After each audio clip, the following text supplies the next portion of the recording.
মাত্র ৩০০ মিটার রাস্তার অভাবে গোপালগঞ্জের দুটি বিদ্যালয়ের শিক্ষার্থীদের যাতায়াত করতে হয় নৌকায়, আর অন্য সড়ক ব্যবহার করলে ঘুরে যেতে হয় ২ কিলোমিটার পথ।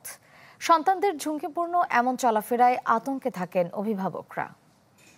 নায়াসিনামাইড ও স্যালিসাইলিক সমৃদ্ধ লিলি ফেস ওয়াশ, যা ফেসের ডেড স্কিন সেল দূর করে দেয় দ্বিগুণ ফাস্টার ব্রাইটেনিং।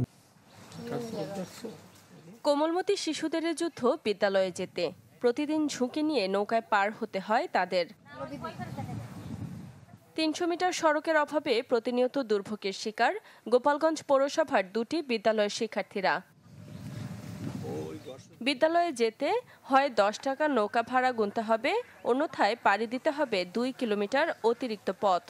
এমন অবস্থায় সন্তানদের নিয়ে আতঙ্কে থাকেন অভিভাবকরা।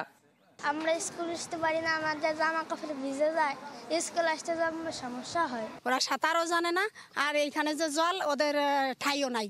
এখানে যে কোনো সময় নৌকা থেকে পড়ে যেতে পারে এবং আহত হতে পারে এবং এমনকি জীবন নাশের হুমকি দাঁড়ায়। সরকারের কাছে আমাদের একটা নিবেদন, যাতে আমাদের রাস্তাটা হয়, তাহলে আমরা সকলে উপকৃত হব। সমস্যা সমাধানে দ্রুত ব্যবস্থা নেওয়ার আশ্বাস পৌরসভার এই কর্মকর্তার। এই জায়গাটা পানিতে ডোবার কারণে ইতিপূর্বে আমরা সাঁকো দিয়েছিলাম।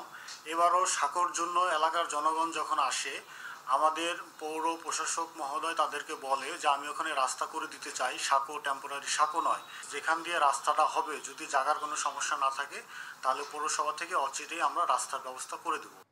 এ পথে প্রতিদিন যাতায়াত করেন কারারগাতি প্রাথমিকের ৭৬ ও মন্দির ভিত্তিক বিদ্যালয়ের ৩০ শিক্ষার্থী। Desk report, channel 24।